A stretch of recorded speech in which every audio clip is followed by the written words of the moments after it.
Hey everyone, welcome back to another production meeting. As you can see, we're down a musketeer member, whatever, but he will be missed. He's not dead this time. At least I don't think so. What are you guys up to this week? Ho, ho, ho, and a Merry Christmas. Merry Clint and Christmas. Alex Yes. is actually prepared. He's got a hat on and everything. Yeah, I'm man. hanging out with two, who's the guy who says humbug? Scrooges? Scrooge, thank you. I said Scrooge McDuck because you were wearing like the ears, so my brain DuckTales. automatically went Woo. to Disney. That's right. Ebenezer Scrooge McDuck. No, so I only did the homework this week because we were getting ready for Christmas stuff and I've been all over the place. So I was like, I don't have time to do anything. I'm just going to watch these two movies. I have spent the last week preparing for Christmas by watching all sorts of holiday classics. Jack Frost, Wind Chill, the epic Christmas classic P2, the one where she's stuck in a parking deck. I don't know if you guys remember that.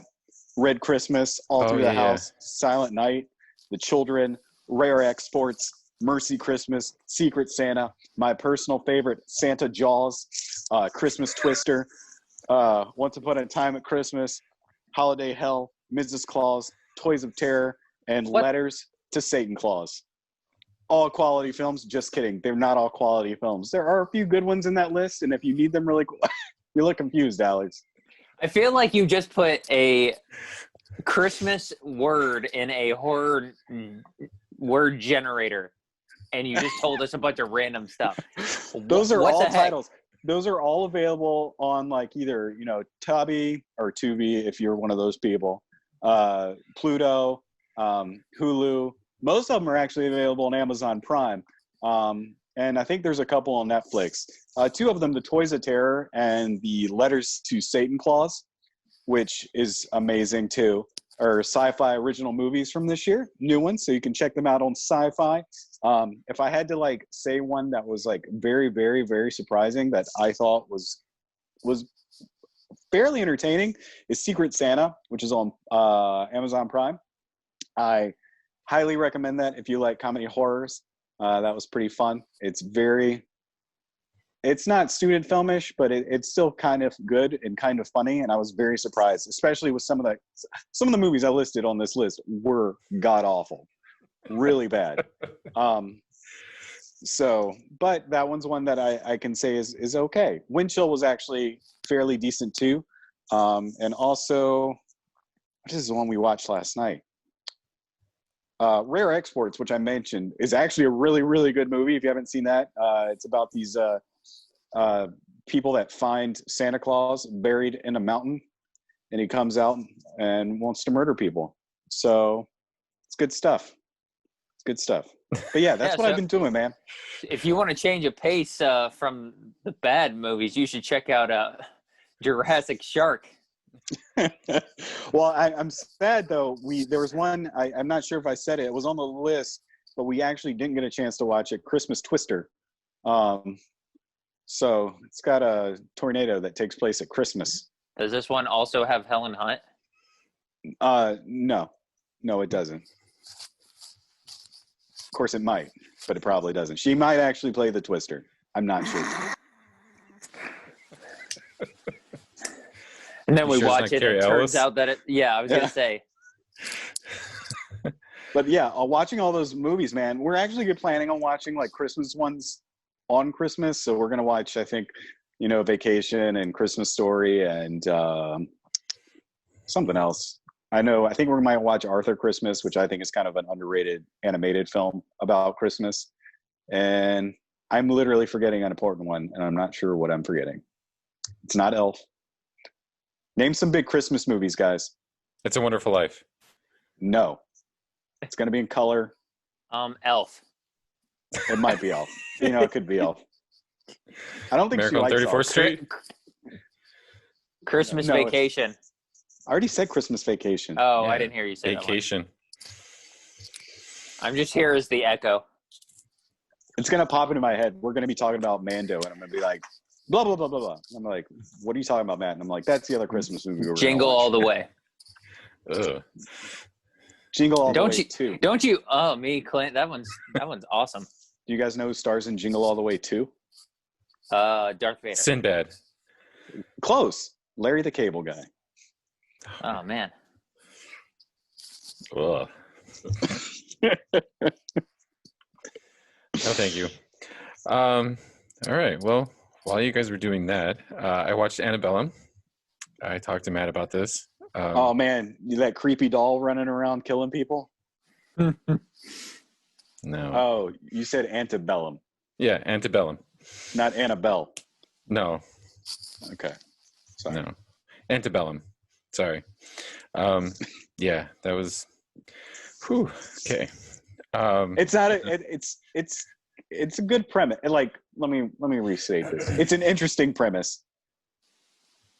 Movie wise, but an interesting premise. I think it's worth checking out just for that. Yeah. I'm sitting here on the couch, like watching the movie, not trying to give anything. And this might be a spoiler just because of my brain process, but I'm sitting there like watching the movie, thinking about like sci-fi stuff. Like, oh man, where's this time jump happen? What's going on? And then like a third of the way through the movie, Gina looks at me and she's like, this is what's happening. I was like, you really think it's that simple? I'm like, it's not going to be that simple. It's not that simple. I'm like, there's some crazy stuff that's going to happen. Nope, it was that simple. And I was like, dang, that's a crazy movie that it was that simple, that I was just thinking it was going to be some type of sci-fi thing going on. But nope, super simple. You should check it out, Alex. You'll be like, what? I want to. Did you guys rent it on Redbox? Yeah. Yeah. Okay. I did. How? Never mind. I was gonna say it's probably what, $2, $3? Because I don't do Redbox. $2-3. It's like it's like $2 a night. The Blu-ray is like $2, and then like the DVD is like $1.80 or something like that. Well, without any outside influence, I did want to watch it. Like, I'm like, okay, this is pretty good. I don't want to rent it for $20, that's for sure. But I'm like, okay, for $2, I might give it a try.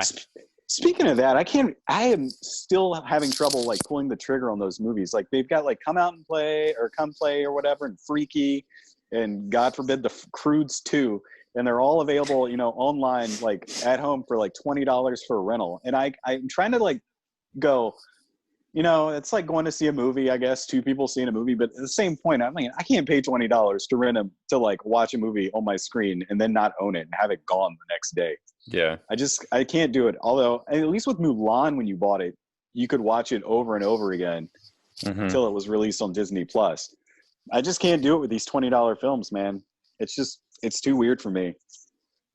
Well, I mean, it's not only that, but they're not like Black Widow or, you know what I mean? They're like these little indie films that you may or may not even like or whatever. Or you can justify like, well, this is a big budget Hollywood film or whatever.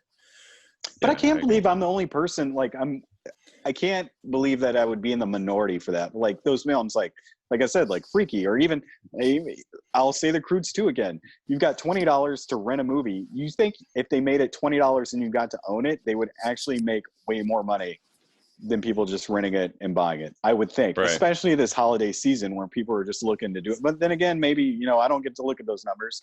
It's the same discussion we've had with, Mulan. So maybe not. Maybe it's also a gamble that way because, I don't know what streaming services policies like Vudu, what their policies are when you click rent, $20 gone, boom, it's gone. And like, let's say you don't like it and you contact them and say, hey, can I get a refund? I didn't even watch it all. You can even see, you can track how much of it I watched. I don't know what their policy is on that. I would assume that they'd probably be like, well, once you've submitted it, it's gone. Whereas when you go to a theater, typically, like, we don't like to do this, but, if somebody comes out, a quarter of the way through the movie or maybe even halfway through the movie and they're like, we just don't like this. This is not what we saw or thought it was. Can we get a refund? Then I'm like, okay, yeah, I get it. It's not your thing. So I'm with you, Matt. I wouldn't, I can't, unless it's like Clint said, Black Widow or any Marvel or big Disney. I just don't see how you could put $20 in and not own it and be at your house watching it. I think, and I keep thinking about the first one was like Trolls, I think. and there was a certain novelty to that, I think, at the time. But now that it's like with everything, I'm just like, I can't see it. It's not something I'm gonna do. Well, I mean, I almost pulled the trigger for Love and Monsters. Like, I watched the trailer like a couple times for that, and I almost pulled the trigger for that. Then I realized that it's actually going to be on Redbox yesterday. So, Oh, really? That's awesome. Yeah. I haven't seen it yet. That's the same thought process went through my head now that you bring that up, and I was like, I don't want to pay this much for this, even though the reviews look good and the trailer looks decent. But now it's on Redbox, so everyone, don't do on demand. Just find your local Redbox. well, yeah. And go check out your movies there. And that was the other thing I was going to say is like when Trolls 2 came out, it was like right in the heart of the pandemic and everybody was supposed to be at home. So it's not like now where we can all, like, well, most of us could go to work. Exactly. And I think that's when Universal at the time, I forget the deal that they had made. They were like, we're going to do kind of what like HBO is doing this upcoming year. And they were like, oh man, Trolls did so good, on the video demand, we're going to make it like that, or we're going to release all of our stuff on this medium as opposed to that and theaters.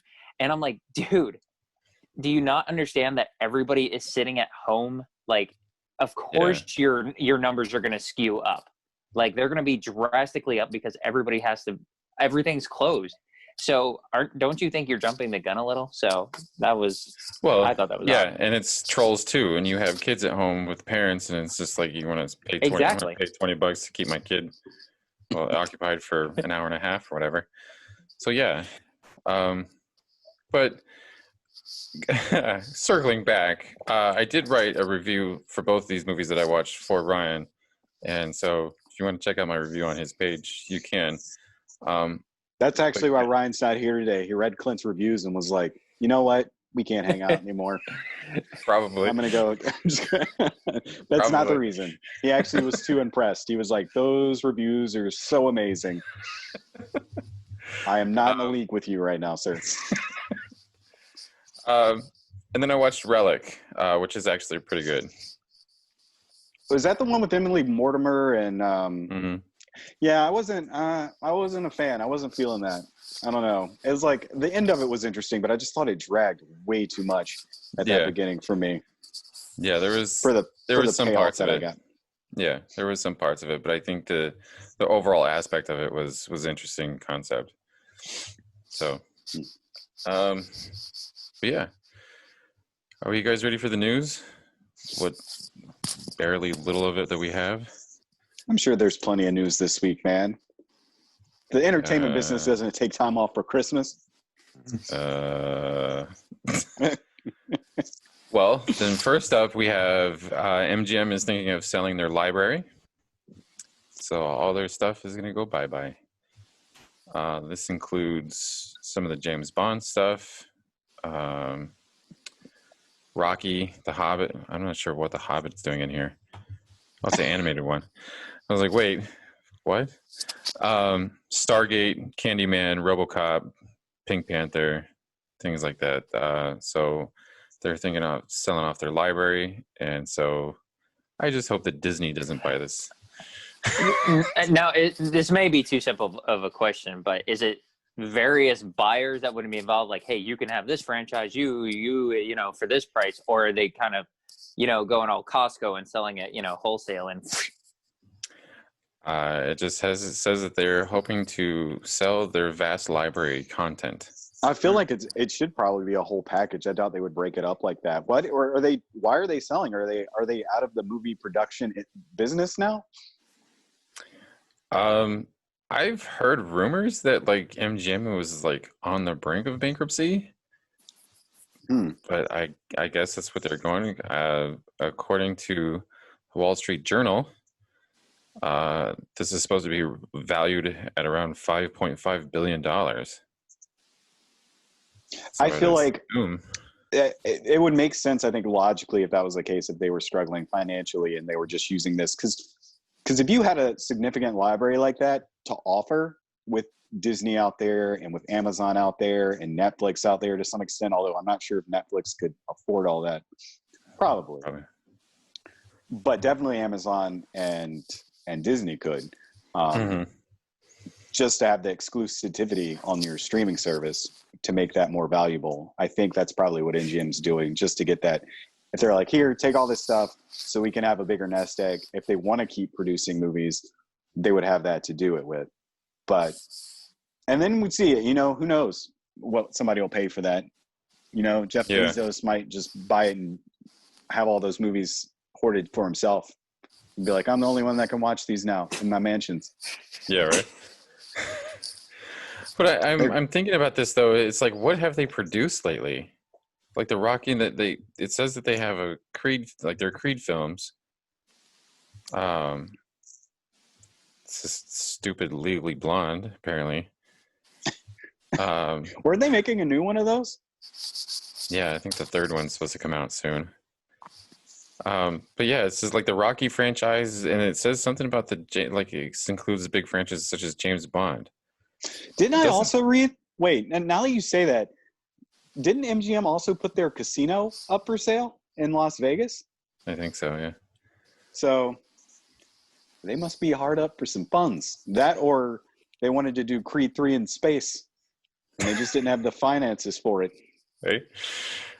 We're gonna box in space. But I thought that Sony like put out the Bond films, or they co-financed them or something like that. I don't know. I don't know. I just, like I said, I just hope that Disney doesn't buy this, because let's face it, they own enough crap. They're gonna have to get a second Infinity Gauntlet so they can get more stones on them for that meme. Right? Yeah, get that power gauntlet. All right, so next up we have David Gordon Green may direct the Exorcist sequel.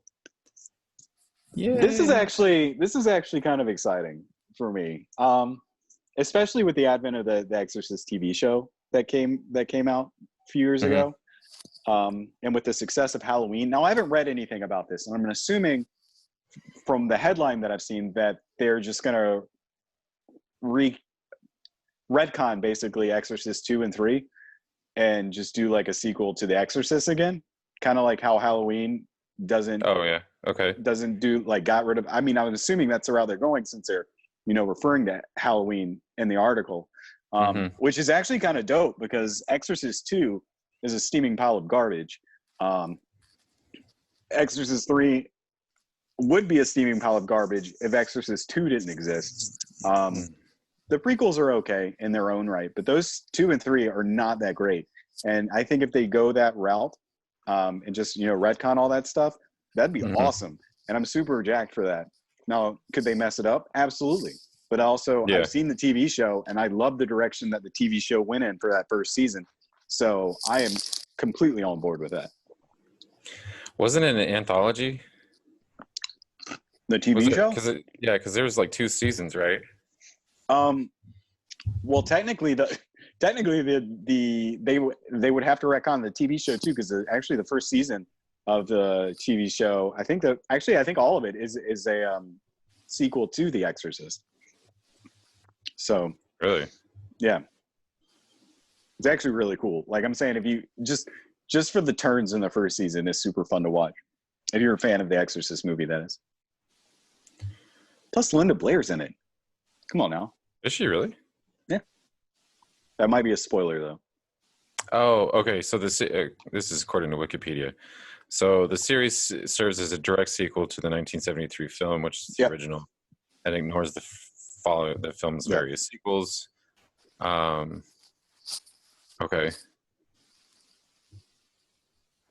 Yeah, I didn't know that. It gets crazy, man. Oh, okay. It's pretty dope. I did watch like the first 3 episodes, and yeah, I did like the tone of it. I'm not really sure why I didn't continue with it. Maybe because it was on Fox, and I was expecting it to be a little bit more TVMA or whatever you want to call it. But yeah, okay. So yeah, I guess they would have to kind of retcon the series too. But yeah, the only article that I've seen is that he's just in negotiations for an upcoming sequel to The Exorcist. But yeah, I would assume that they would probably want to retcon all that other stuff. So, but yeah, I mean, I haven't actually seen like the new Halloween, and I really want to, but I've heard that it was decent enough. Like he did a decent job with it. So it's good, man. It's solid. And I come from I live with one of the biggest fangirls of the film here, so I've seen it probably about 20 times. But wow. it's solid. It's a fun sequel. The ending's good too. Cool.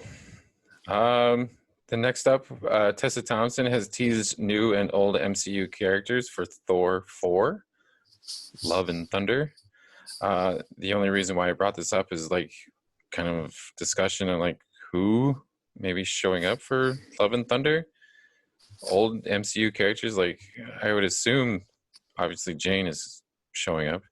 I don't know if that's a spoiler for any of you guys. No. Do you think Banner like finds his way? Yes. I'm almost getting to the point with these films where it's like, I don't even know why we name these movies like Thor or Spider-Man when they keep saying we're bringing this character in here and this character in here and this character in here. Just call it, this is a Marvel movie number 20. You'll find out who's in it and what's it about when you go watch it. Avengers: Spider-Man 3. Right. MCU. I mean, we've gotten to the point where we've had so many characters in these films that as a general populace, we all should just expect that many of these characters could show up in these movies at any time. Probably. Just based on how many actors are employed as these characters. They're like, we got to shoehorn them in these series somehow so they stay relevant so we can keep selling their merch so people are still interested in them. Right, but they also want to, because they all have contracts of how many appearances they can make, but like cameos don't really count, so they want to stretch it as much as they can, like, hey, I'm still getting paid this side gig while, staying in the main features.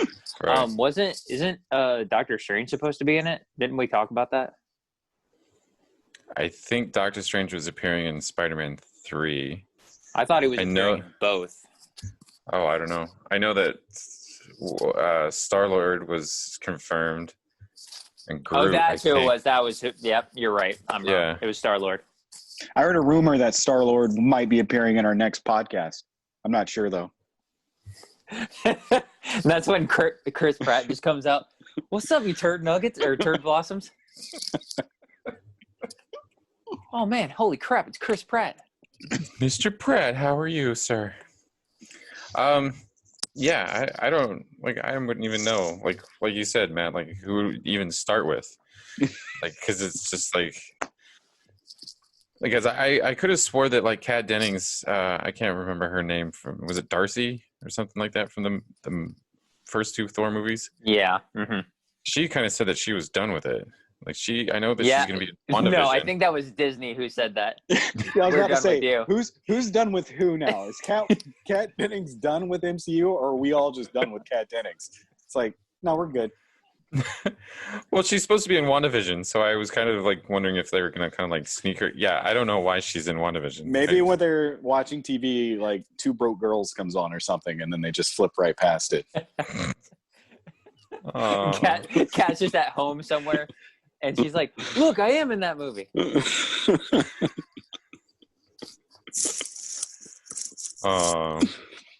Sorry, Miss Dennings. Anyway, yeah, I would have no idea like where even to begin. 'Cause Steve Rogers is old now, apparently. Well, plus you got Christian Bale coming in, so that's another big name. So it's like shoehorning even more, A-listers. Right. Is Christian Bale an A-lister? Would you consider him? Yeah. Yeah. Okay. Yeah. Oh yeah. Didn't know. There might be some people who are like, well, he's been in Batman and. Yeah, but he's in Empire of the Sun. Yeah, and he was in Newsies. Yeah, man. He was in Ford versus Ferrari. I like that. I don't know, Clint, if you saw that. And American Psycho. Yeah, Oh man. yeah, Patrick Bateman. dude, that's right. And The Machinist. Well, Such a weird story. like 65 pounds of them were in machines. A fighter, even though he wasn't really much. Was he much? I don't know. I didn't like that movie very much. Didn't you win an Oscar for that? Okay. I think did Amy Adams win an Oscar for that? Who won an Oscar for The Fighter? Google.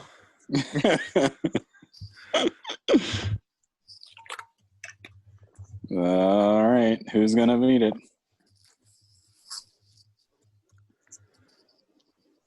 The Fighter. Yeah, Christian Bale won Best Supporting Actor for The Fighter.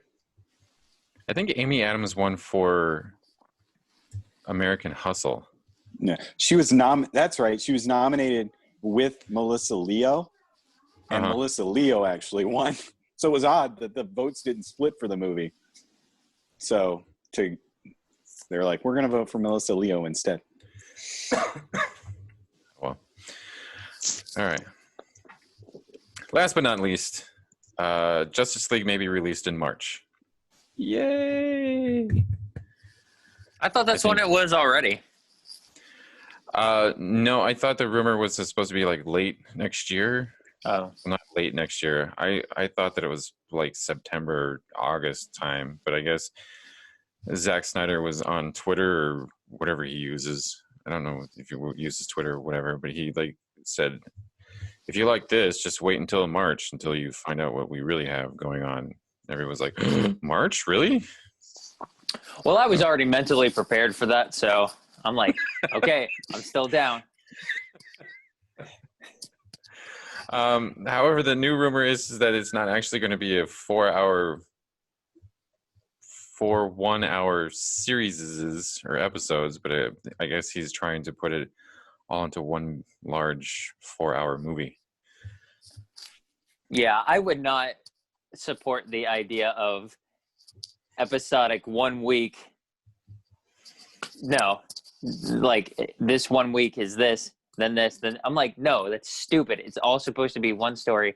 Release all of it or none of it. Yeah, I'm kind of down with that because, like you said, where do you cut that off as an episodic? We're gonna fight Darkseid next week.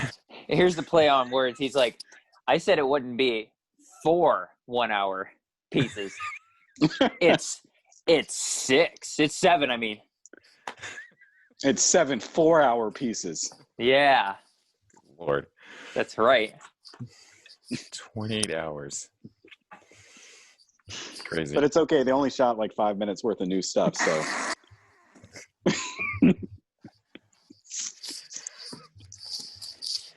And here's Matt to bring us all back to reality. Just sort of going off on a tangent. What do we rate as the best Zack Snyder film? Dawn of the Dead. Okay. yeah, Okay.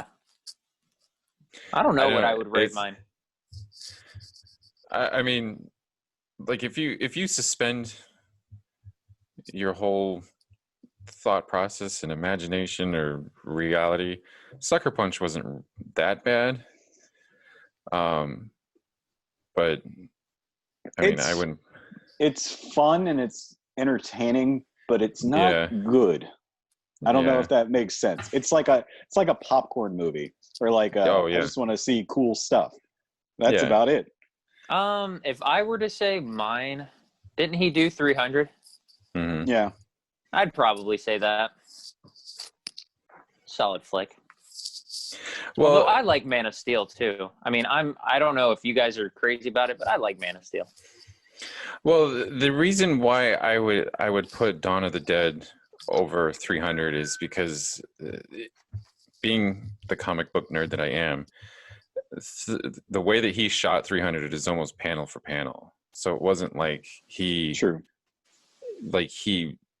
imagined these things to be where they should be and like all that other stuff. The visuals and stuff that he did in 300 are epic and like pretty cool. But I think Dawn of the Dead had enough like away from George Romero's vision of what that was to make it his own. Plus, it was written by James Gunn, so there you go. Yeah. And then plus, they're all fun, man. Yeah. They're all fun. They're all fun.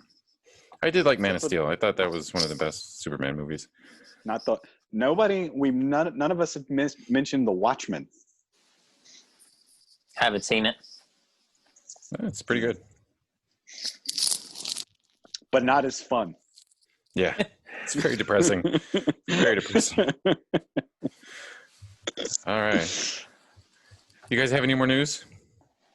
That's all I could find, honestly. Give me 2 seconds.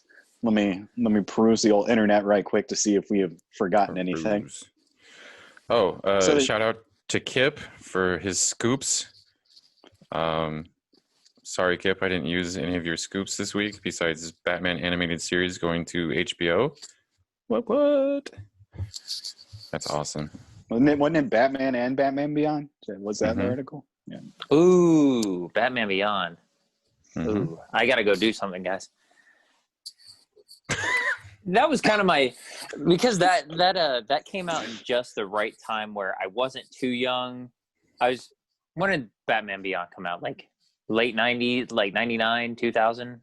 Am I thinking right? Or did It was come out? definitely, it was that late because I didn't watch it. Because I wasn't watching it in school, like high school or like any time like that. So I'm pretty sure it was like 99 or 2000. Like I'm pretty sure I was in college. Yeah, so Yep. I would have been 99. about eight or nine when that came out. So yeah, that was right like when I could conceptually like retain the information that was like in front of me, like, and not just mindlessly watching it. So I remember that, and I liked it. Will Friedle is the Batman in that. My phone's being stupid. I can't get the news pulled up that we might have forgot. Oh, wait, hold on. I just criticize it, and then it works. There it goes. Criticize it. It was caught in that Christmas twister. Hold on. Scroll.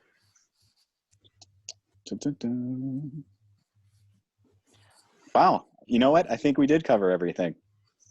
Anything that was worth talking about. Yeah. Yeah, everybody's doing Christmas, man. There's nothing going on. Not right this second, anyway.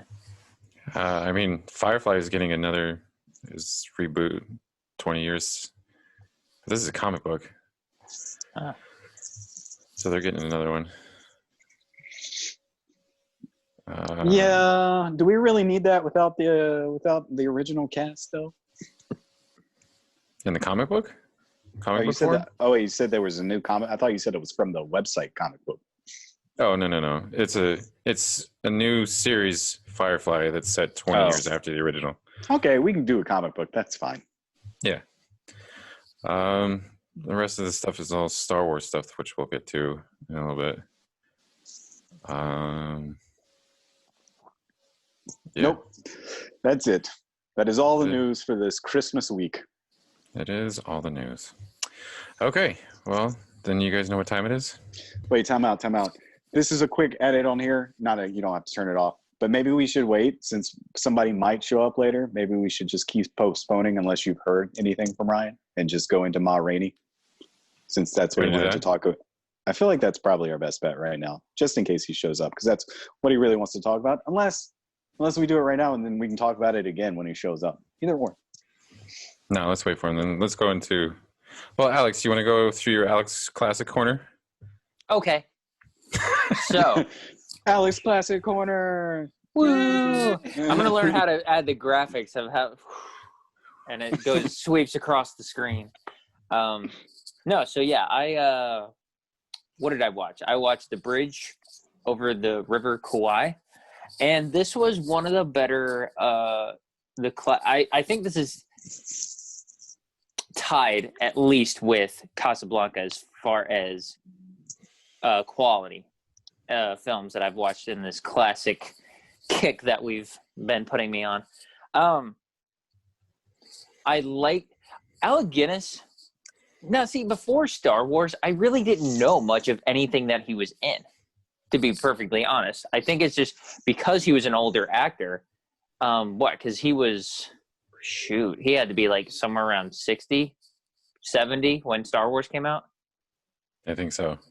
So, I mean, no surprise. But, I mean, I'm finding that even in Lawrence that I wasn't the craziest about. I mean, it was a fine movie, but I found his performance to be the best. I love Alec Guinness and everything. I don't know what it is. It's just he's just a talented actor. But the difference between that being Lawrence of Arabia and this, I found all the performances really good. Like, I didn't dislike anybody, even though I probably was supposed to, especially on the side of the Japanese being the imprisonment guys. But it's like all the performances were good. And oh my gosh, there's Ryan and he's sideways. It's like Spider-Man. Oh, dang. Spider-Man. Spider-Man. There you go. How's it Hi, going, Ryan. You were just in time for my Yay. review of my classic movie. Oh, awesome. Yes. So, You watched Bridges of Madison County. no, I watched Kawhi Leonard near a bridge. You watched Bridge to Terabithia. One flew over the bridge to the cuckoo. No, but anyway, so what was I saying? Again, I love Alec Guinness. He's awesome in this. All the performances are good. The story is gripping is not the right word. It's I guess for lack of a better word, it is gripping like throughout. Like I'm paying attention all the way throughout, and it's an interesting story. And it's simple. It's really, really simple when you boil it down. And I liked it like that. Like I don't want it to be overcomplicated, but I also don't want it to be spoon-fed to me. This is closer to being spoon-fed than anything, but I liked it. The conversations were pretty straightforward. They didn't just kind of like dance around with kind of needless details. I liked it. They just kind of went into what was supposed to be the plot, and I liked it a lot. The scenery was good. Yeah, I always found that so surprising. You know, with older movies, they're supposed to look old and worn, but I was surprised at how vivid it still looked. Maybe that's with the technology of sprucing things up nowadays, but I liked how the river looked and the mountain scenery. It was really good and surprisingly fresh for the time it came out in 1957. I think we established that's when that came out. So it was really good in all those manners. And it was kind of like I didn't realize it was 2 hours and 40 minutes. I was about to text you, Clint, and be like, man, what is up with you and all these long movies? I need to set aside my whole day just to watch it. But no, it ended up turning out to be really good. It was almost like two movies in one up until like they just merged right at the end. Because you got the side of Alec Guinness being the colonel of the British this segment that's been, they're POWs, and, they're dealing with, being forced into manual labor, and he's all like, no, the Geneva Convention's like, you can't be doing that, which I thought was odd. I was like, they're imprisoning you. They can technically do whatever they want, but again, the convention. But then you switch over, and then you got, I don't know any of the other actors involved. I'm just going to call them by their characters. But the guy Shears, who was originally, I guess, imprisoned and worked his way to escape from wherever Kwai is. I don't know. Kwai is. And I thought it was funny. They're like, hey, we need you to go back. And I was like, oh, this poor guy. And then they're blackmailing him like, you impersonated an officer, so we'd love to have you, wink. And I was like, oh, that's kind of cruel. But, he made the best of it. And then when they get there, they're like, yeah, that route you took when you got out of there, we can't take that. There's loads of Japanese on there. We're going to go this way. And the guy who's going to help us, guide us is Tut or whatever his name is. He's going to guide us through. And I'm just like, dude, then why is he here? Why did you bring him back several thousand miles? And sure enough, the character is like, well, if he's doing this and we're not going this way, and I don't even want to be here, why am I here? So the frustratingness of that I thought was really good, and it's good when their dialogue matches up with what you have in your head. It's nice nicely. I don't know. I don't know how to put it when your expectations are met in a good way, and I liked it overall. It was awesome. Even the ending I thought was like, it was bad, but it was ironically like a effective ending, because it's a frustrating thing. Like they're trying to finish the bridge. They finish the bridge and try and, I guess, maybe get out at some point, I would assume. And then you got these guys who are trying to blow up the bridge. And again, I would assume that their whole thing is trying to get those guys out.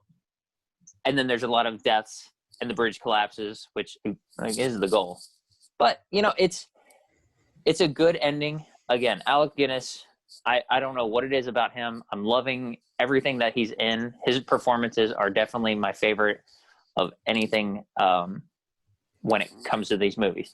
So I was mulling around an 8.5. I think I'm going to go an 8.5 because I liked Casablanca at an 8, but I did not like the first half hour of that. This movie, I liked all the way throughout. There was not one part where I was like, I don't like this. I'm bored.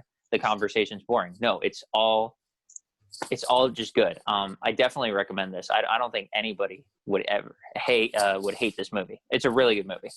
So 8.5. Right now it's the best one I've seen out of these recent ones I've done on Alex's Classic Corners. Classic Corners. Well, next week, sir, we have The Apartment with Jack Lemmon and Shirley MacLaine. It's a little. Does it have Alec Guinness in it? No. He plays the apartment. I'm the apartment. Yeah. So I wanted to steer you away from these serious movies and give you a little comedy. You need a little laughter in your life, sir. So. All right, I'm down.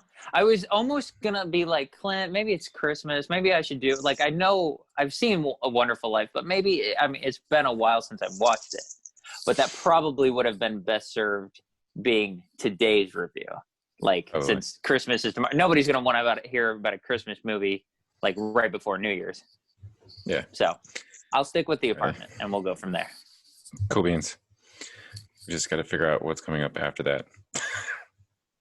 I got some stuff bookmarked. We'll go over that later. Okay. All right. Well, then you know what time it is. We waited for you, Ryan. We did. Mando time. Mando time. All right. So, chapter 16, The Rescue. I think that's a little self-explanatory. Mando and his friends have to go get Grogu. Ryan, since you are late to the party, let's go first with you. Okay. Well, I watched this episode twice in a day. I needed to watch it first thing, so nothing got spoiled whatsoever for me. And then I needed to watch it again with everyone who was watching with me. It's all right. I ended up doing a season review. I think I gave the episode a 7 or an 8. It was kind of in the middle of the season for me. There are things I very much liked about it, things I very much didn't like about it. I assume we're pretty much going for spoilers. Yeah. I liked a lot of the expected elements. Bringing Bo back was great. I'm glad that wasn't just like a one-off episode.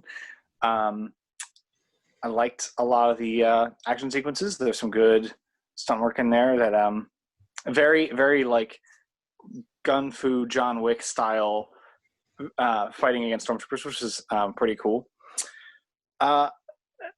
So I guess I don't have anything to get to before the big thing.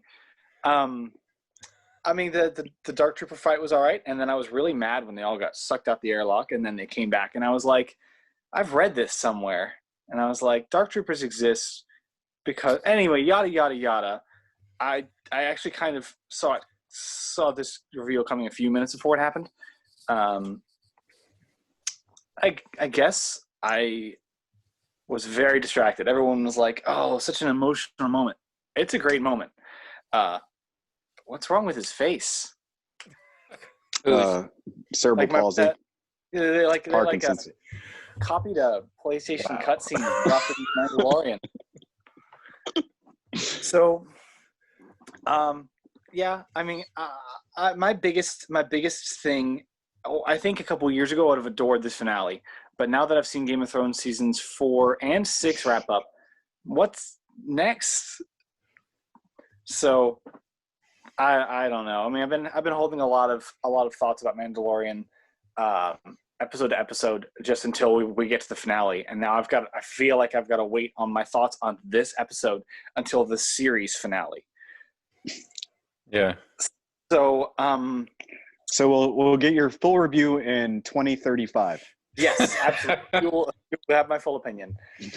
I thought it was a very good episode. I enjoyed things about it. I didn't enjoy things about it. I expected.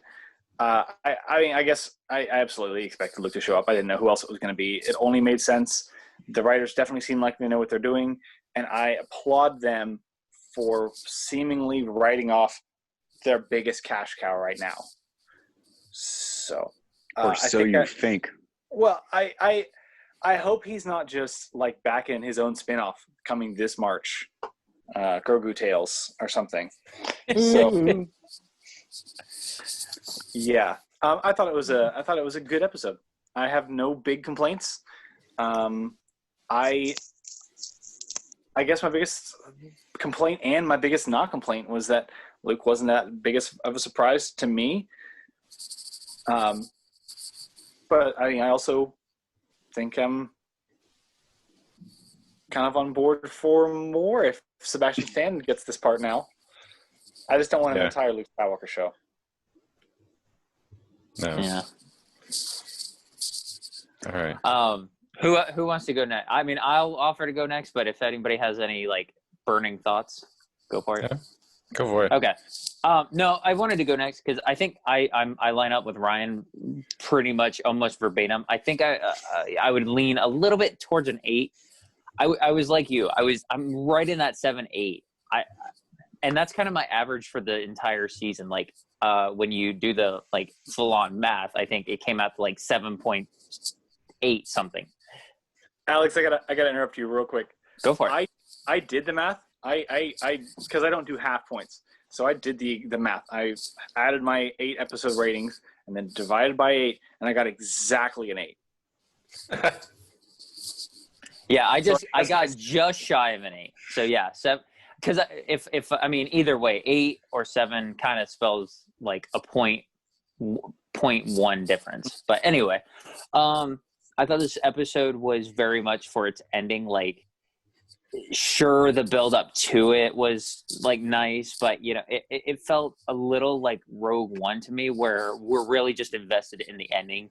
That's the not make or break. That's like the hunk that you care about in this episode. You don't really care leading up to it. You just care about that last 15 minutes or so, and it's good. Don't get me wrong. I referenced Rogue One because I loved Rogue One, how that leads right into episode 4, like perfectly.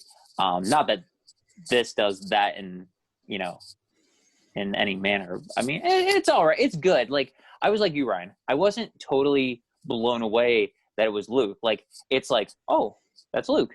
It was kind of like, okay, I kind of saw it coming. It could have been him or like 2 other people. I probably wouldn't have been shocked it was them. It does shock me because I thought this was closer to like episode 7 than I'd realized. And I think we've talked about this. Like I think it's closer than it's supposed to be, or that it is. And that kind of gets me in a better mind frame of, wow, he's still really young. He looks just like, Return of the Jedi. So I liked it. I'm same with you. The choreography with fight scenes is fine. It's good. Doesn't blow me away.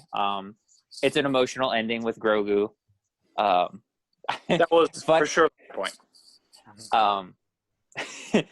Funny enough, Ash called me later on, and we were talking about various things, and and she goes, oh, I finished the episode, and she's like, I cried so much. And I was like, it is emotional. She goes, I know it's not a sad ending, but it's like, he's being almost separated from his dad, basically. And I'm like, yeah, it's an emotional. I mean, Disney knows how to get at those heartstrings without being too everybody dies. Yeah. So I liked it. I think an 8 is, I don't know if it's a little generous or if it's right on there, but I think I'm going to stick with an 8 because I did like that ending pretty well. The rest, the Death Troopers, or I'm pretty sure I heard somebody say Darth Troopers. Correct me if I'm wrong. Dark Troopers. Dark Trooper. Okay, Dark. I thought Dark. okay. Yeah. See, that they were messing with me. I could have sworn I kept hearing Darth Troopers, and I'm like, I guess that would make sense. I mean, Star Wars after all. Yeah, I saw that, Ryan, too, where they were like, they're getting floated out of space. You knew they were coming back. Like, there was some type of thing that was going to bring them back. Like, but yeah, it's a fun ride. It's a nice little ending to this journey that we've been on for the second season. So I like the 8. I think I'm just a little bit more, for lack of a better word, forgiving to it. So I'll give it an 8.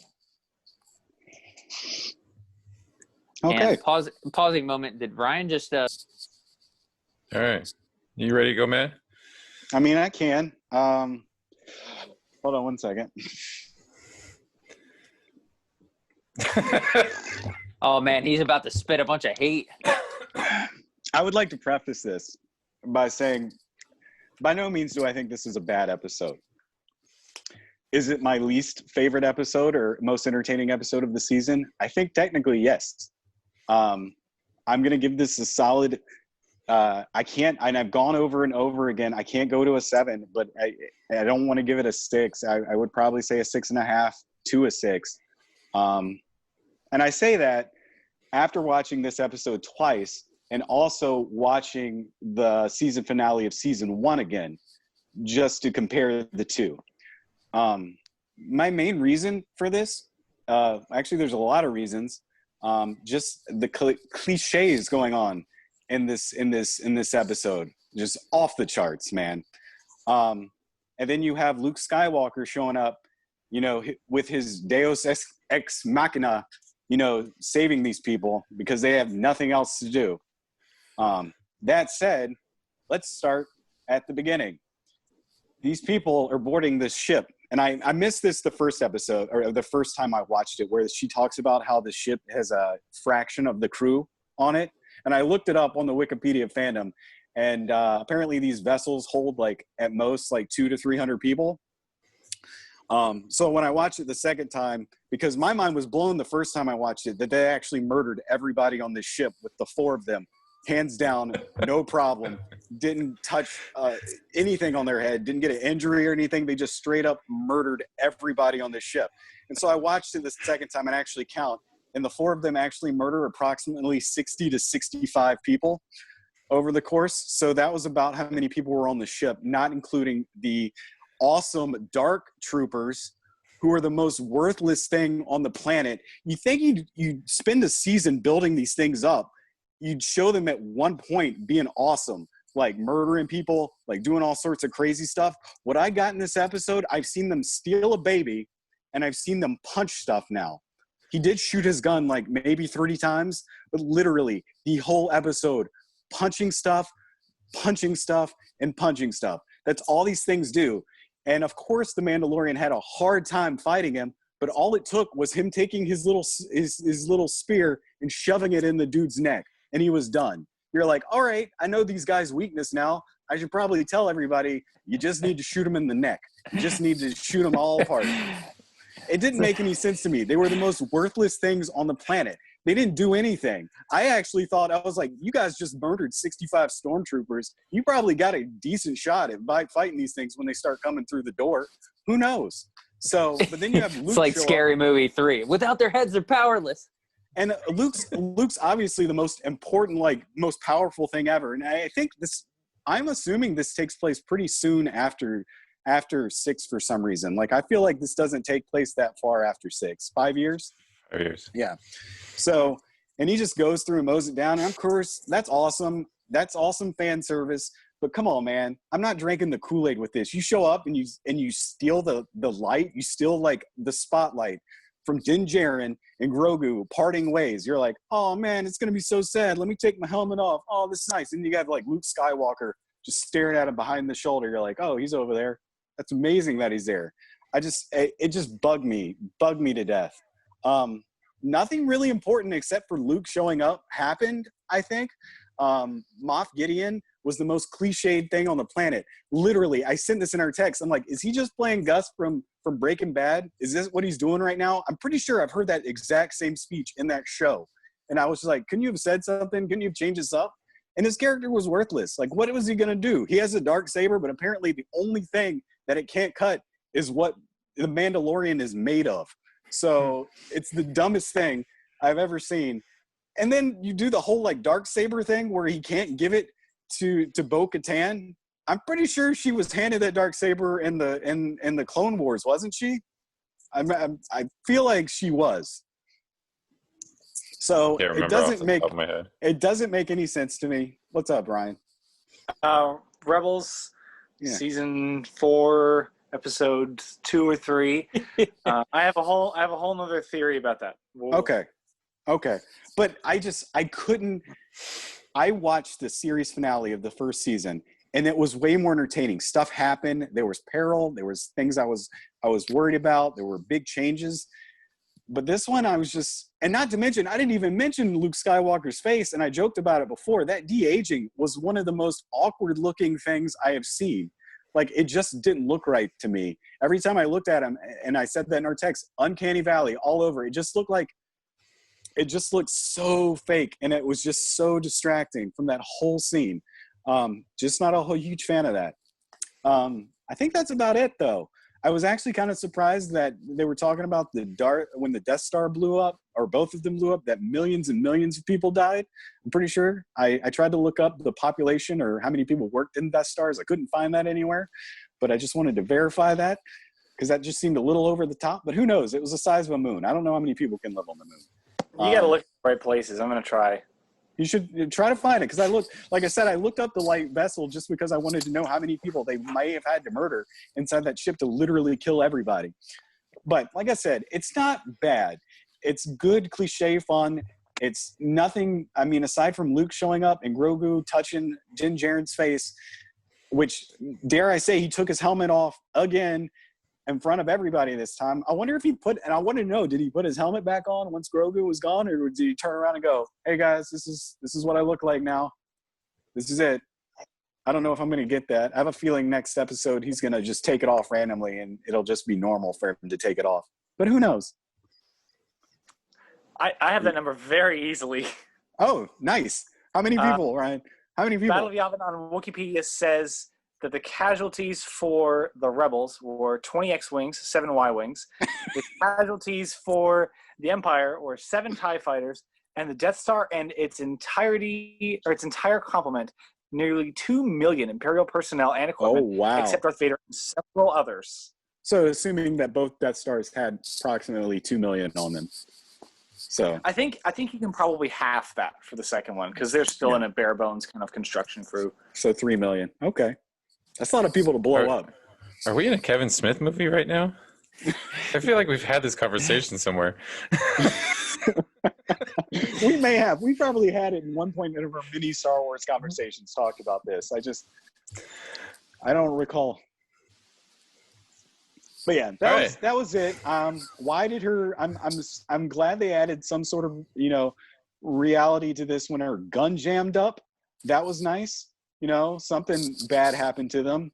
But other than that, yeah, I'm good. The coolest thing, though, the one thing that I think was most interesting was how quick Moff Gideon was, not quick, but how easily he just wanted to off himself, which I thought was really weird.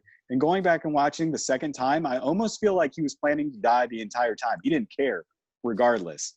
He was just playing it off either way. So who knows? I wouldn't be surprised if he was a clone too. You never know. Never know. Okay, I'm done. Right. That's it. 6.5 out of 10. Sorry if that was loud.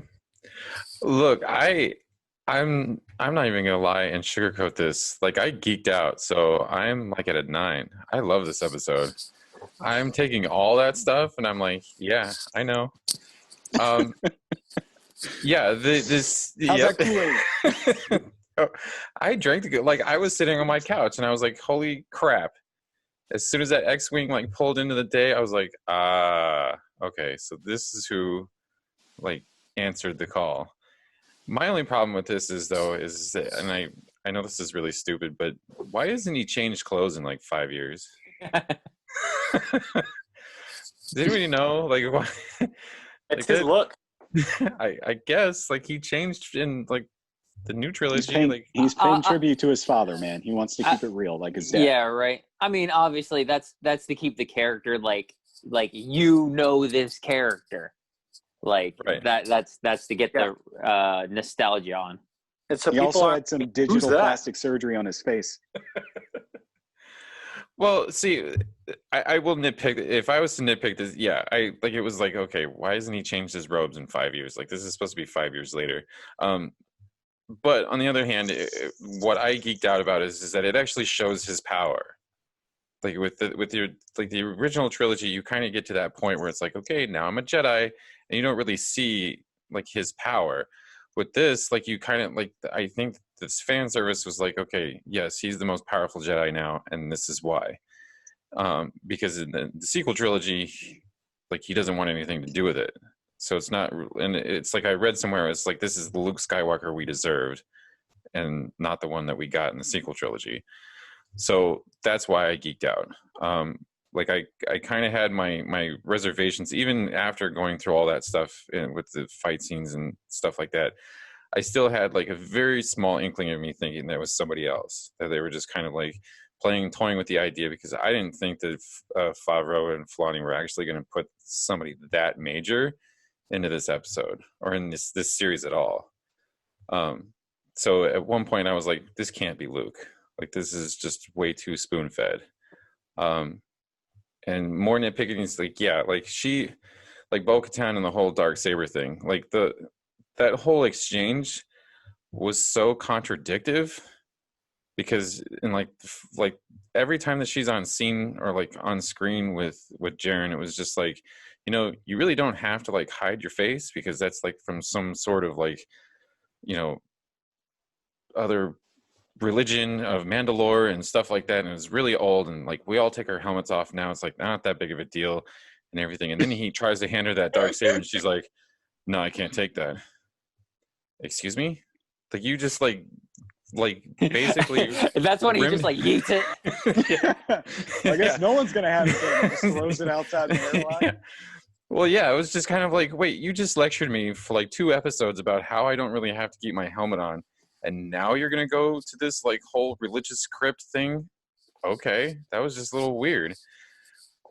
Yeah, I probably would have thrown it at her and be like, whatever, just take the thing. I don't even give a shit. You start giving her scenarios. You're like, all right, Bo, if I go outside here and then give it to somebody and then come back in and be like, oh yeah, he totally beat me. Oh, okay. Then I can beat down. Slice. Yeah, right. Okay. How are you gonna know? Is the Darksaber gonna be like, he's lying?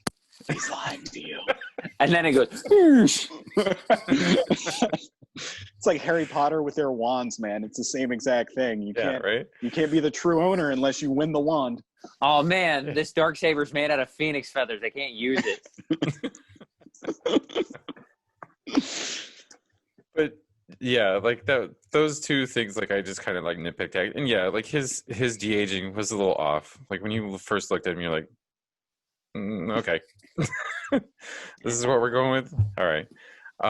So yeah, I think that like Disney should just slide over a check to Sebastian Stan and be like, look, fill this out, like whatever it is that you want for this.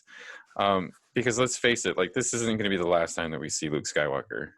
If not in this series, like the 6 or 7 other series that are going to come with this. So they might as well get somebody that looks like him instead of trying this de-aging thing every time.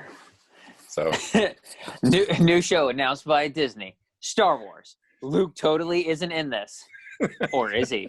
They're next episode. They're going to be like, "Oh man, we've created this aging machine that's going to age everybody." We throw in, "Oh no, Luke fell into it!" Ah, and then he can just look like his normal self. This is 20 years into the future. I don't know, man. I will say I enjoyed Bo-Katan, and I can't remember her sidekick Sasha Banks' name. I did enjoy seeing their armor in a good lighting. I thought that looked pretty dope. I was also very interested the fact that, you know, Boba Fett just, you know, was part of that plan that wasn't in the ship when Luke Skywalker showed up. I thought that would have been a little more interesting had he been there at the time and been like, "Hey man, I know that guy." Yeah, right? Wait a minute. Wait a minute. You're that. Are you that guy that I knocked off this boat? But speaking of Boba Fett, this does confirm that he's got his own little series coming called The Book of Boba Fett, which is, I'm sorry to say, this is kind of an awful title. Like, why The Book of Boba Fett? I guess I'm the only one. Should have just called it The Fat Man. Yeah. This is just going to be blind the entire time. Which, by the way, like I'm like replaying this scene in my head. The credits scene, the end credits scene, or whatever, where they kind of like announce this thing. Did Bib Fortuna blow up? I thought he blew up on Jabba's barge. Nah, I think he just fell off. I think he stayed in the palace. I don't think he was ever on the sail barge. Really? Well, I guess I'm watching Jedi later. I thought he blew up, but okay. But yeah, well, now he's dead. Spoilers. And second question, who gave him the keys to that palace? Like, out of everybody He's like, that was... "Oh man, there's keys." He's just waiting for Jabba to come back, man. Jabba, when he left, was like, "All right, here are the keys, man. Don't let any crazy stuff happen while I'm gone." And then he took over, and he's just waiting for Jabba to come back. He doesn't know.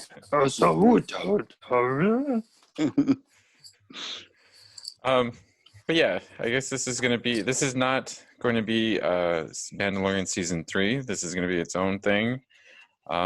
So as I said a few episodes ago, maybe this is the Boba Fett that like everybody dreams that's coming, and not some guy going through some stuff. So I don't know. You guys have any thoughts on the Book of Boba Fett? Not really. Yeah. It exists. Can't wait to see it. Yeah. Add it to the list of Star Wars Disney Plus series. All right, so that's Mando time. Unless you guys have any other thoughts. Well, we should, that's it's the last Mando time for a while. Yeah. I just hope that down the line, and they're probably going to do this, where they're going to incorporate like Palpatine somewhere hiding, and I'm just going to be like, no, why do we need this more? Oh, absolutely. Yeah, I don't think they're going to get rid of that, man. They're going to incorporate more Palpatine in this just to make it so that Episode 9 isn't complete and total. Exactly. That's what they're doing. Like, they want to make the recent trilogy less crappy than it is. I mean, and they're going to incorporate. And I'm dreading the episode that comes up and you get that hint or that kind of secretive figure that's hiding somewhere in the dark, but you know who it is, and I'm just like, no. All right, well, I've got one more thing to and this I completely forgot on my rant to mention this. You've got like 30 dark troopers, right? 40 dark troopers, whatever. Why can't you have at least 2 of them on? Like 3 of them on? Why do you have to have all of them turned off on your like minimally like attended freighter that's staffed with like 65 stormtroopers? Shouldn't you have at least 2, maybe 3 just powered on at all times? You know how many batteries those things run on? It didn't make any sense to me. I'm like, what is going on here? Do you think I mean, I guess he thought he was that awesome, but I mean, I would still think if someone as smart as he is, he would at least have 2 of those as bodyguards just chilling for whenever. Or at least like the guards to Grogu's like Yeah.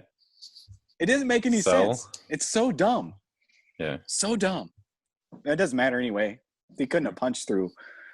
What? Also, I really wanted to. I thought it would have been funny if they were punching the door because they're punching the door through, and then they're like, "All right, let Luke Skywalker in," and then the doors would just been like because they were broken from them punching it so much. Like, great. That's what I thought. I was looking at the impact, and I saw where they stopped. Yeah, they stopped it right at Yeah, they do stop before opening all the way, but I just thought that would have been funny. I'm done with that. That's all I got to say. Anyway, but I think they've been hinting at that this whole season where they're trying to clone Grogu. I mean, they're wanting his M count for some reason. Yeah, to give it to Palpatine. Yeah. Yeah. But I mean, I will say that, you know, the Filoni did a great job of making like the prequel trilogy at least worth watching. Because I think that whole series kind of like gave it an undertone and kind of like brought it more to light of how better like the trilogy works with, you know, the animated series. So maybe that's what he's trying to do with these. I don't know. Okay. Well, then we're moving on to our review this week of Ma Rainey's Black Bottom, which stars Viola Davis and the late Chadwick Boseman. This is his last on-screen appearance. It's not his last job, but his last on-screen appearance. And this takes place in Chicago in 1927, I believe. Mm-hmm. And it is a day of them recording her new album, I believe. From what I gathered, they were trying to record some songs for her to release as an album. And some things ensue. So I'm going to go first on this just because, like Mank, I had 2 ratings for this. One, like the performances in this are awesome. You know, Viola Davis and Chadwick Boseman do a really good job with their characters, and I know that like you know, his character is not like a real person, but he portrays his character really well. And all those supporting cast, I mean, they all do a really good job. However, as story-wise, this is just another, you know, musical biopic. This is, you know, Walk on Fire? Walk the Line. Right. Walk the Line. Thank you. You know, Walk the Line. The Dewey Cox story. Yeah. You know, it's the same thing. It's like Judy, like the one that just came out about Julie Garland. It's like Stan and Ollie. All these biopics that are coming out recently are just these ones that are just like this day in the life, and this is like their turning point in their career, or you know, this is the end of their career, and they're reflecting on whatever's happened in their career or whatever. And if this came out before any of those movies, I'm sure that this movie would have been amazing. Because it's a little different, you know, before, you know, these lifelong biopics, but this is just a day and turning points in this band and Ma Rainey, and, you know, it doesn't really kind of explain who she is and why she's so important and stuff like that. And it just kind of, she does a good job, don't get me wrong, but it just kind of depicts her as just this, like, one of the first divas. You know, she wants her Coca-Cola and she wants this and she wants that and stuff. And like, obviously she may have earned all that stuff, but it doesn't really give her like this kind of backstory and why she now wants any of that stuff, you know, or why she thinks that she deserves any of that stuff. But, you know, altogether, I probably gave it a 7.5, you know, 7.5, 8. Probably the performance has probably just pushed it to an 8. But yeah. That's me. Well, I'll go next. Yeah, I think a lot of like what Clint said. Performances were really good in this. Viola Davis and so everybody kind of involved. Chadwick Boseman, a good last on screen appearance, in my opinion. Solid. I don't think the story, this reminded me a lot of, and maybe it's just me, maybe I'm not a good critic of, good films. Who knows? But this reminded me a lot of Fences, also with Viola Davis and Denzel Washington. Again, similar to that movie. Also written by August Wilson. Yes, exactly. Didn't even mention that. Thank you. And it's great performances. It's just not the greatest story being told. And like Clint said, this movie does not focus on her, but only for a half hour at best. It's really all those conversations between the rest of the band, including Chadwick Boseman, and they're kind of interesting conversations. I mean, I get it. There's a lot of, this reminded me also of the Haunting series, where there's, especially Hill House, there's a lot of monologuing, very monologue on Chadwick Boseman's part. And I mean, it's okay. Again, performances are great. It's just he's telling a lot of backstory, and I get it, but I don't see the point in your backstory, because it's Ma Rainey's Black Bottom. We're here to learn more about her and not you. Not to say that your character's uninteresting. It's just kind of it's very misleading in my opinion. But they get to the parts of actually recording the new album, and it's fun to listen to that old style blues. That's awesome. That was really cool. And I said that Viola Davis she's also great performance, and her character is very frustrating, but in a good way, because that's just who she is. And you want to be frustrated with her, because it's it's her way or the highway, and everybody else is just along for the ride. So I get that, and I don't knock this off for that. So like Clint, I say a 9 for performances, but I just wasn't that interested in this story, and it just kind of ended. And one of the things I didn't think was a great thing was Chadwick Boseman. He's this hot shot, kind of loose cannon, kind of young wild buck, and he's I'm gonna make it big. I'm gonna have my own band. I'm gonna write my own music. I'm gonna have the life and everything. So that's great. You have those aspirations. You've got those desires. That's awesome. And the guy who runs the studio is hey, write this music, and we'll give we'll see where it goes. And it ends up not turning out well for him. And I get that, and he's really super bummed. And, I'm not going to mention anything, trying not to keep spoilers right in your face, but his character switches so quick and so what's that all about? And it even goes way before that too. And I'm just this is weird. I don't think this is totally organic. It's kind of just flip the switch, and we're supposed to just accept that. And I didn't like that. So the story itself is not really worth investing, in my opinion. It's it's 5 at best for that. So I mean, the math isn't going to match up right, but I'm giving this a 6.5.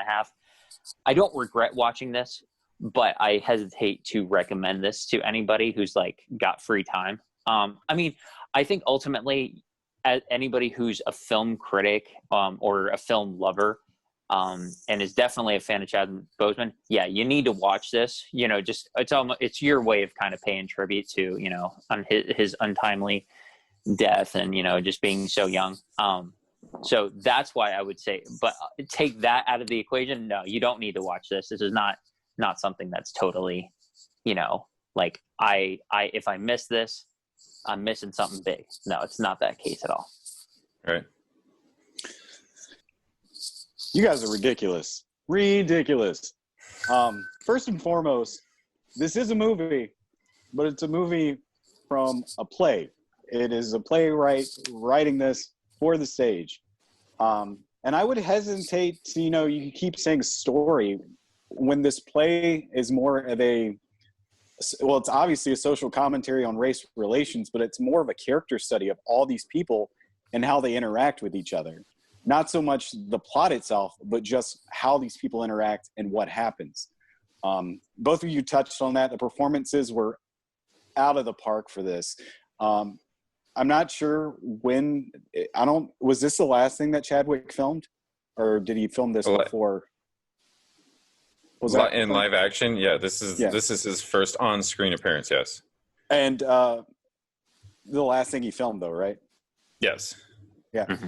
And you could, and it was almost kind of sad because I feel like you could see him, like, kind of a little smaller and a little sickly. So that was a little distracting for me. But his performance is like he normally does, was over the top and amazing. Didn't really deserve that. Viola Davis, which I only knew Chadwick was in this movie. I wasn't even paying to the credits when it started. Showed up, and I was just lost in her character. I didn't even once go, "Hey, that's Viola Davis." That was Ma Rainey all the time. I don't know. The reason I wouldn't give it a 10 is because these characters, aside from Chadwick's characters, aren't completely original. There are some stuff that they're based off of, but it's definitely a 9, easily a 9. And their supporting cast was great too.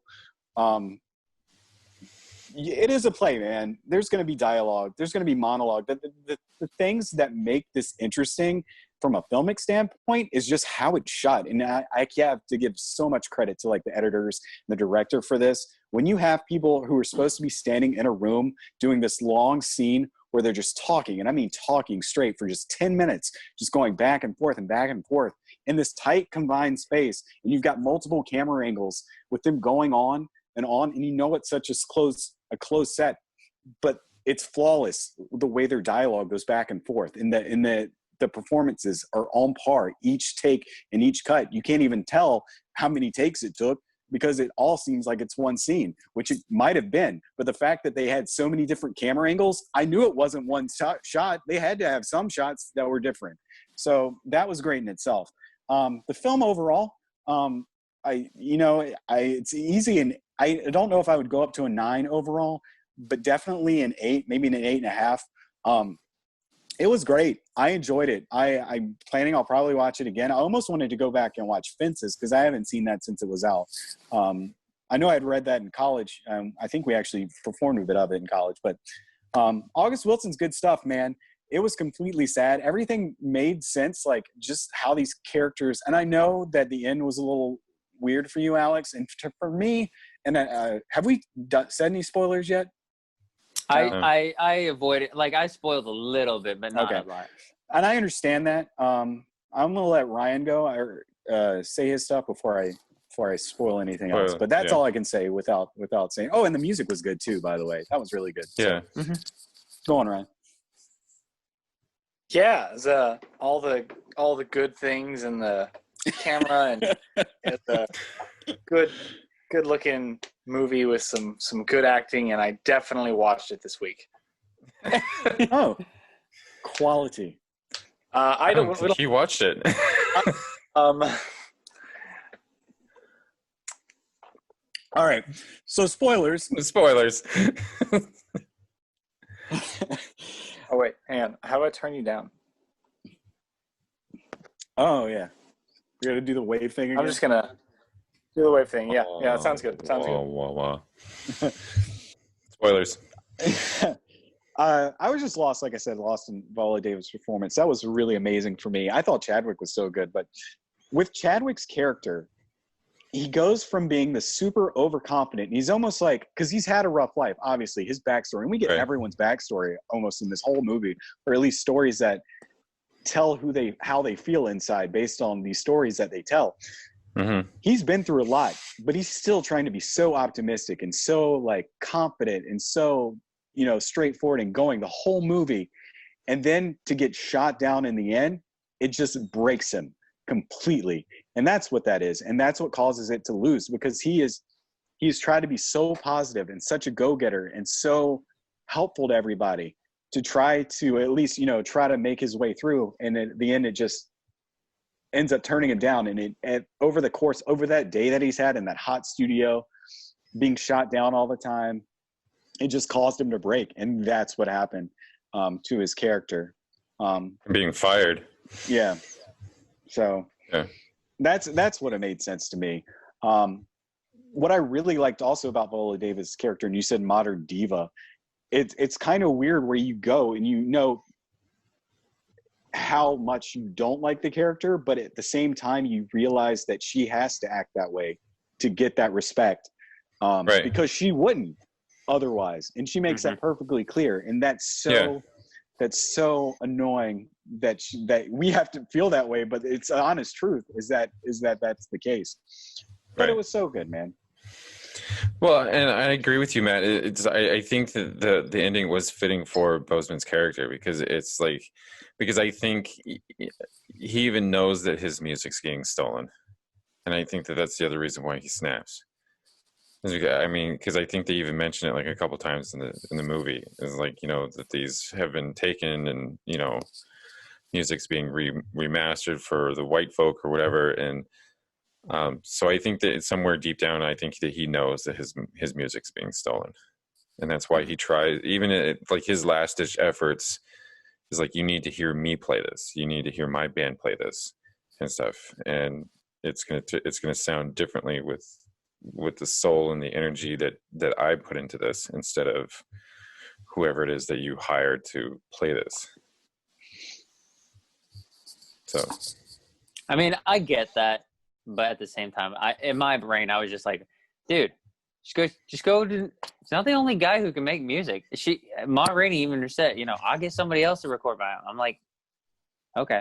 I mean, I get it. Playwright, it's got to have the themes in it and the way it's made. I totally get that, but just from a film perspective, I'm like, yeah. Again, I don't regret watching it. I don't know. And that's fine if you love it. That's cool. But I don't know if we can bring Ryan back in, because I don't know if can you hear us? You have to do the I mean, thing. Okay. I'm not going to get to this movie until right before the Oscars come back around, so I just kind of didn't turn it down. Oh, okay. I couldn't figure out. I turned it all the way down, and then I could still hear you, so I couldn't. You can't mute me, Ryan. I can't. I'm unmutable. All right. Well, do we have any more thoughts on Rainey's Black Bottom? All right. Well, It's only an hour and a half, man. Check it out. That is man. the thing. I actually, usually I am like, the movie is too long. Like, the story's good, but it just went a little too long. Not with this. I actually, you know, again, that's where the whole playwright comes in. So there's not that much to go on. They got to stretch it out as much as they could. But I would have been invested. Maybe it would have been different if we knew past what happened. Like, if we learned more about what happened to, what was his character's name? Levy, right? Levy. And we learned what he ends up or happening to him. So I would have been like, if this was a half hour longer, I'd have been like, okay, cool, I'm down, because the performances carried it, and I was interested as long as it went somewhere. But again, you know, cool. Whatever. So you guys know what's coming up next week, right? Whoa, lots of stuff. I mean, there's a ton of stuff next week. Wait, what's coming out next week? Just playing. Well, I have it slated for two things: Wonder Woman 84, Wonder Woman, and Soul. And Soul. I can't do an S. There you go. No, there's a I mean, those are the two the obvious streaming choices, but then there's like, I'm interested. What is the one? I always forget the name of it. The Tom Hanks movie that's coming out. Oh, the one where he finds the News girl of the or World? whatever. Yeah, is that right? Yeah, News of the World or something like that. Yeah. I'm interested in that, and but I don't know if I'm gonna wait for reviews. I mean, because I'm not probably gonna go there anyway. And then I told you guys through text earlier in the week that I saw a promo and a commercial for Promising Young Woman, and I'm like, okay, that actually looks not too bad. I am interested. So doesn't that Robert Rodriguez Shark Boy movie, Lava Girl movie, come out this week too? You got me.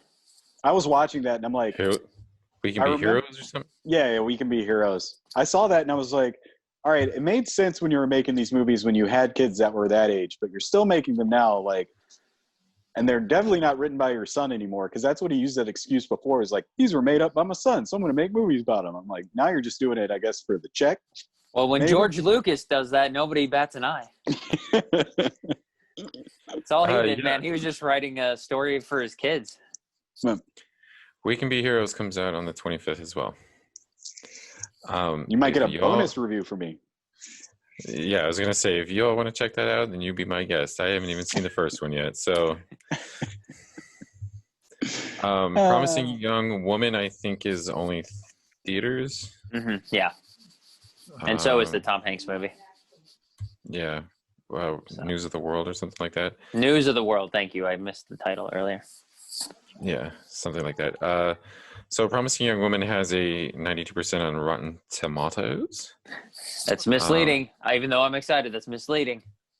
I'm not sure if this is coming to premium on demand or not, but I would assume not, because I can't see if it is or Oh not. no, I don't think it is. And I believe News of the World is it News of the World? Yep, News of the World. Ryan, you usually know what's coming out. Promising Young Woman played in our theater at 7:00, and it is the reason I'm late. Have you already Uh, seen it? Just playing. Is Can it you worth tell it? me already? Yeah, I was going to ask that too. I thought it was great.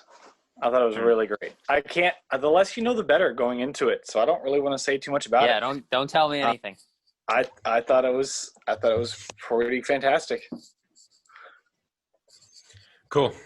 Well, like I said, for us, the main reviews are going to be Wonder Woman 84 and Soul. So those are the two big ones that we can get off of. And Alex's homework is The Apartment, which I have to give to you, sir, by the way. Have to go to your apartment to get the apartment. Yep. All right. So do you guys have anything else? No? No, man. I think we're done. We're about ready. We can go celebrate Christmas now. Yay! Merry Christmas, everyone. Happy Hanukkah. Happy Hanukkah. Happy holidays. And Kwanzaa. we will see you next week right before New Year's. Yay. Bye, y'all. Bye.